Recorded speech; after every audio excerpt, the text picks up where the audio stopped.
नमस्कार साथियों, आप सभी का बहुत बहुत स्वागत है आपके अपने YouTube channel SPS study point पर। मैं सोनू आप सभी का बहुत बहुत स्वागत करता हूं।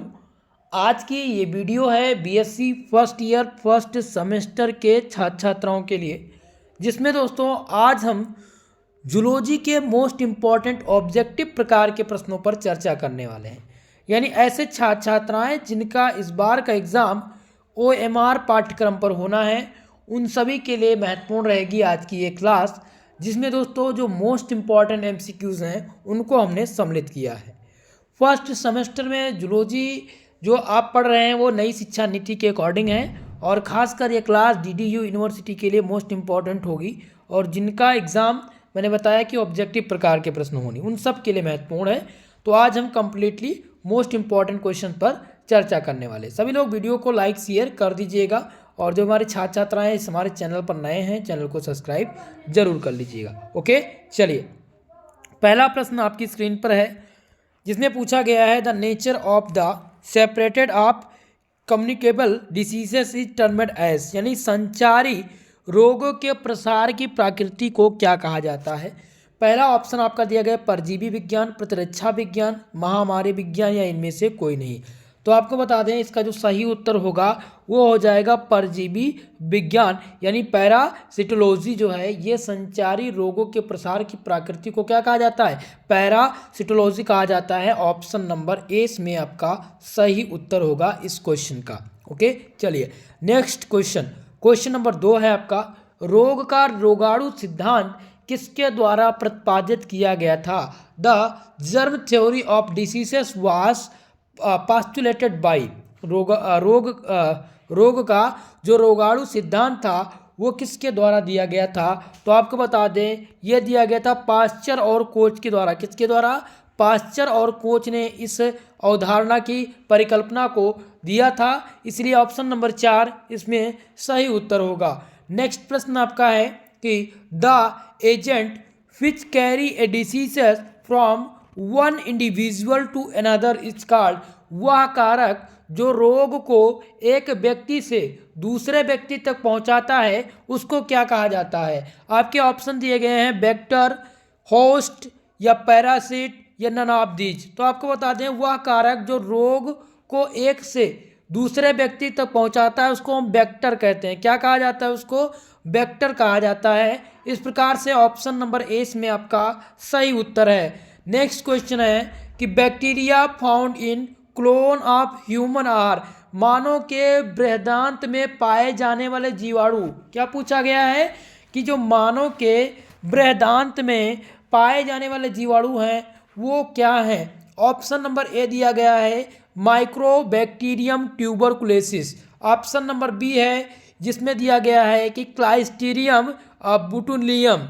सी दिया गया है यहाँ पर जिसमें है इस्चेरिचिया कोयल, और डी दिया गया है, यानी 4 ऑप्शन उपरोक्त सभी। तो इनमें से सही उत्तर जो आपका हो जाएगा वो हो जाएगा ऑप्शन नंबर सी। कौन सा ऑप्शन करेक्ट है? सी वाला, यानी कि एस्चेरिचिया कोली जो है ये मानव के बृहदांत में पाए जाने वाला एक प्रकार का जीवाणु है। ऑप्शन नंबर सी इसमें सही आंसर है। चलिए, जॉन्डिस केस बाई, पीलिया किसके कारण होता है। क्वेश्चन पूछा गया है कि पीलिया किसके कारण होता है। पहला दिया गया कि सुअर के मांस के द्वारा, अत्याधिक चीनी के द्वारा, दूषित पानी के द्वारा, या फिर कुकुरमा का अत्याधिक भोजन। तो आपको बता दें पीलिया का जो मेन कारण है ना वो अत्याधिक दूषित पानी जो है ये पीलिया का कारण बनता है। ऑप्शन नंबर 3 यहाँ पर आपका सही उत्तर है। चलिए नेक्स्ट क्वेश्चन है आपका कि heating food of 100 degree centigrade will prevent all what follow diseases. भोजन को अगर हम 100 डिग्री सेंटीग्रेड तक गर्म करने के लिए निम्नलिखित में से कौन सी बीमारी को छोड़कर बाकी सभी बीमारी से बचा जा सकता है। अगर हम भोजन को क्या करें 100 डिग्री सेंटीग्रेड ताप तक गर्म कर दें तो इनमें से बीमारी के नाम दिए गए हैं, जिनमें से आपको बताना है कि कौन सी बीमारियों को छोड़कर सबसे बचा जा सकता है। पहला दिया गया हैजा, यहाँ पर है बूटोलिज्म, हेपेटाइटिस बी, और सल्मोनेला संक्रमण। तो आपको बता दें हेपेटाइटिस बी से बचा जा सकता है।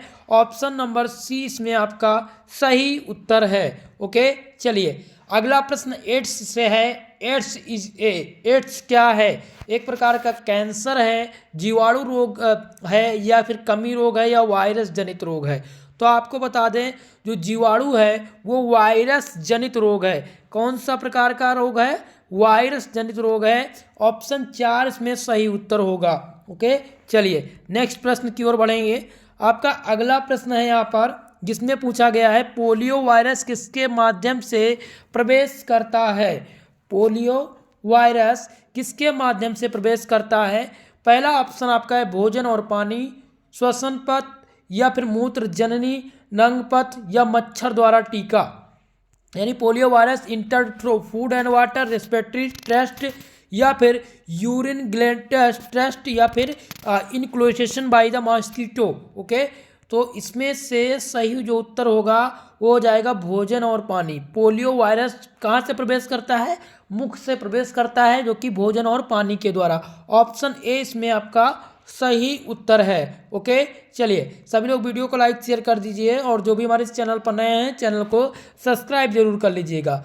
नेक्स्ट क्वेश्चन है दोस्तों, deuteranopia is a disease when there is no precipitation of colour. यानी कि ड्यूटेरानोपिया एक ऐसी बीमारी है जब रंग की कोई अवधारणा नहीं होती है, यानी लाल, ब्लू, वाइट या ग्रीन। तो इसमें सही उत्तर आपका हो जाएगा सफ़ेद। सफ़ेद रंग यहाँ पर आपका सही उत्तर है। नेक्स्ट क्वेश्चन है Mendel's is called the father of. Mendel को किसका पिता कहा जाता है? जेनेटिक्स का पिता कहा जाता है, या फिर टेक्सोनॉमी का पिता कहा जाता है, या फिर पुरावैज्ञानिक? इनमें से कोई नहीं। जल्दी से बताइए भाई इस क्वेश्चन का आंसर क्या होगा। तो मेंडल्स को क्या कहा जाता है? मेंडल्स को जेनेटिक्स का पिता माना जाता है। ऑप्शन ए इसमें आपका करेक्ट उत्तर है। ध्यान रखिएगा, मेंडल्स को जेनेटिक्स कोड या जेनेटिक का पिता माना जाता है। नेक्स्ट क्वेश्चन आपका है जिसमें है ABO blood group system exhibits. एबीओ रक्त समूह प्रणाली प्रदर्शित करती है। तो एबीओ रक्त समूह जो प्रदर्शित करती है वो मल्टीपल एलील को प्रदर्शित करती है। ऑप्शन नंबर यहाँ पर बी आपका करेक्ट उत्तर है। नेक्स्ट क्वेश्चन है आपके क्वेश्चन का, how many possible genotypes are there of the AB blood groups. AB रक्त समूह के लिए कितने संभावित जीनोटाइप हैं? ऑप्शन ए दिया गया है 6, ऑप्शन नंबर बी दिया गया है 4, तीसरा ऑप्शन है 8, और चौथा ऑप्शन है 16। तो आपको बता दें कि एबीओ रक्त समूह के लिए जो संभावित जीनोटाइप की संख्या है वो कितनी है? 6 है। इसलिए ऑप्शन नंबर ए इसमें सही उत्तर होगा। ओके, चले नेक्स्ट क्वेश्चन आपका है इसमें कि यहाँ पर दिया गया है गैमेटिक्स आर नेवर हाइब्रिड दस is a statement of law of. युग्मक कभी संकर नहीं होते। यहाँ पर क्वेश्चन है कि जो युग्मक हैं वो कभी संकर नहीं होते हैं, यह कानून किसका बयान है? प्रभुत्व का, या अलगाव का यानी सेग्रेशन जिसे कहते हैं, या फिर रैंडम फर्टिलाइजेशन का यानी कि यादृच्छिक निषेचन और सेग्रेशन। ओके, तो इनमें से जो सही उत्तर हो जाएगा इस क्वेश्चन का वो हो जाएगा प्रभुत्व। Dominance is the correct answer. Okay, option number A इसमें आपका सही उत्तर है। चलिए आगे बढ़े, नेक्स्ट क्वेश्चन देखते हैं। दोस्तों यहाँ पर क्वेश्चन था कि युग्मक कभी संकर नहीं होते, यह कानून किसका बयान था? तो यहाँ पर डोमिनेंस नहीं होगा, यहाँ पर होगा अलगाव, सेग्रेशन यहाँ पर करेक्ट उत्तर होगा। उत्तर नंबर 2 यहाँ पर आपका सही आंसर है। चलिए नेक्स्ट क्वेश्चन देखते हैं। आपका अगला प्रश्न यहाँ पर है जिसमें पूछा गया है कि Mendel's formulated the law of purity of games on the basis of. Mendel के युग्मक की शुद्धता का जो नियम है वो किसके आधार पर प्रतिपादित किया गया था? तो यहाँ पर ऑप्शन दिया गया टेस्ट क्लास, बैंक क्लास, या फिर हाइब्रिड क्लास, या मोनो हाइब्रिड क्लास। तो आपको बता दें मेंडल के युग्मक की शुद्धता का जो नियम है वो मोनो हाइब्रिड क्लास के आधार पर प्रतिपादित किया गया था। ऑप्शन नंबर डी इसमें आपका सही उत्तर है।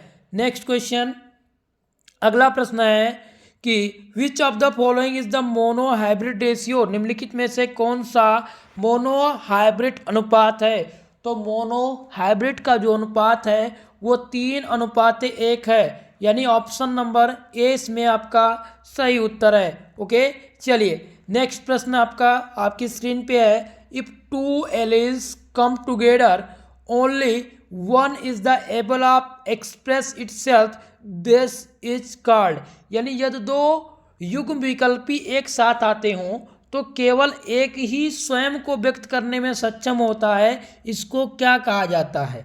तो इसको हम क्या कहते हैं, लॉ ऑफ डोमिनेंस कहते हैं, लॉ ऑफ सेग्रेगेशन कहते हैं, या लॉ ऑफ इनकम्प्लीट डोमिनेंस, या फिर लॉ ऑफ इंडिपेंडेंट एसर्ट। तो आपको बता दें इसमें आपका जो सही उत्तर होगा वो होगा प्रभुत्व का कानून, यानी law of dominance is the right answer. Okay, चले नेक्स्ट क्वेश्चन आपका है जिसमें पूछा गया है the number of nucleotide pairs in A complete patch of Z DNA is, Z DNA की एक पूर्ण पिच में न्यूक्लियोटाइड के जोड़े की संख्या कितनी है। तो न्यूक्लियोटाइड के जोड़े की जो संख्या है वो 12 है, इसलिए कौन सा ऑप्शन सही होगा, ऑप्शन नंबर 2 सही आंसर है। जेड डीएनए की एक पूर्ण पिच में न्यूक्लियोटाइड जोड़े की संख्या कितनी है, 12 होती है। ऑप्शन नंबर 2 इसमें आपका राइट आंसर है। चले नेक्स्ट क्वेश्चन, अगला प्रश्न है कि nuclear DNA seeds information for the protein synthesis through, परमाणु डीएनए प्रोटीन संश्लेषण के लिए सूचना भेजता है। ठीक है, तो nuclear DNA seeds information for the protein synthesis through mRNA, किसके द्वारा, ये mRNA के द्वारा सूचना भेजता है। ऑप्शन नंबर सी इसमें सही उत्तर है। नेक्स्ट क्वेश्चन है the major constituent of biological membrane is, जैविक झिल्ली का प्रमुख घटक इनमें से कौन सा है। तो जैविक झिल्ली का जो प्रमुख घटक है वो फास्फोलिपिड है। क्या है, फास्फोलिपिड। ऑप्शन ए इसमें सही उत्तर होगा। चलिए नेक्स्ट क्वेश्चन, अगला प्रश्न है which of the following lack the protein tubulin, निम्नलिखित में से किसमें प्रोटीन ट्यूबुलिन की कमी होती है। पहला दिया गया सीलियम, फ्लैगेलम, सूक्ष्म नलिकाएं, या प्लाज्मा झिल्ली। तो आपको बता दें इसमें निम्नलिखित में से जो प्रोटीन ट्यूबुलिन की कमी होती है वो किसमें होती है, प्लाज्मा मेम्ब्रेन में कमी होती है। ऑप्शन नंबर डी इसमें आपका राइट आंसर है, यानी चौथा ऑप्शन सही होगा। नेक्स्ट क्वेश्चन है पिनोसाइटोसिस इज, पिनोसाइटोसिस इज, पहला ऑप्शन दिया गया है कि इंग्रेशन ऑफ सॉलिड पार्टिकल्स, यानी ठोस कणों के अंतराग्रहण, तरल कणों के अंतराग्रहण है, या फिर तीसरा ऑप्शन है कि आयनों के प्रति प्लाज्मा लेमा की बढ़ती पारगम्यता, या दोनों, एक व दो दोनों। तो आपको बता दें जो पिनोसाइटोसिस है ना वो है तरल कणों का अंतराग्रहण, इसलिए ऑप्शन नंबर 2 इसमें सही उत्तर है। क्वेश्चन नंबर नेक्स्ट आपका है जिसमें पूछा गया है सार्कोसोम, क्या पूछा गया है, सार्कोसोम आर, सोम आर। तो पहला ऑप्शन है मायोफ्लोबिल्स होते हैं सार्कोसोम, या फिर अब मांसपेशी प्रोटीन होते हैं सार्कोसोम, या मसल्स फाइबर हैं, या फिर मसल्स माइटोकॉन्ड्रिया। तो आपको बता दें सार्कोसोम जो होते हैं ना वो मसल्स फाइबर को कहा जाता है। ऑप्शन सी इसमें राइट आंसर है। नेक्स्ट क्वेश्चन है mitochondria will be found in bounded in cell of tissue having, ऊतकों की कोशिका में माइटोकॉन्ड्रिया प्रचुर मात्रा में पाए जाना होना न्यूनतम गतिविधि है, औसत गतिविधि है, अधिकतम गतिविधि है, इनमें से कोई नहीं। तो आपको बता दें इसमें जो आपका सही उत्तर होगा वो हो जाएगा मैक्सिमम एक्टिविटी। ओके, क्या हो जाएगा, मैक्सिमम नहीं एवरेज एक्टिविटी होगा। क्या होगा, एवरेज एक्टिविटी होगा। ऑप्शन नंबर 2 इसमें आपका सही आंसर है। नेक्स्ट क्वेश्चन है कि DNA could not found in, DNA में नहीं पाया जाता है, डीएनए में माफ कीजिएगा डीएनए में पाया जाता है, नहीं पूछा गया यहाँ पर, डीएनए में पाया जाता है। तो डीएनए में क्या पाया जाता है, माइट्रोकांडिया। यहाँ पर उत्तर क्या हो जाएगा, ऑप्शन नंबर 2 इसमें करेक्ट उत्तर होगा। Mitochondria is the right option. Okay, चलिए नेक्स्ट क्वेश्चन है, Krebs cycle takes place in, Krebs चक्र होता है, क्रेब्स चक्र कहाँ पर होता है, तो ये माइट्रोकांड्रियल मैट्रिक्स में होता है। जो क्रेब्स चक्र होता है ना वो कहाँ पर होता है, माइट्रोकांड्रियल मैट्रिक्स में होता है। ऑप्शन 4 इसमें आपका राइट आंसर होगा। ओके, चलिए अगला प्रश्न है, ribosome was discovered by, ribosome की खोज किसके द्वारा की गई थी, तो राइबोसोम की जो खोज की गई थी वो प्लाडे के द्वारा की गई थी। किसके द्वारा, प्लेट के द्वारा, यानी ऑप्शन नंबर ए इसमें आपका राइट आंसर है। मेरे प्यारे दोस्तों, आज की इस क्लास में मैंने लगभग 30 इंपॉर्टेंट एमसीक्यूज प्रश्नों की चर्चा की है। नेक्स्ट क्लास में हम 100 एमसीक्यूज प्रश्नों को लेकर के आएंगे जूलॉजी और बॉटनी के।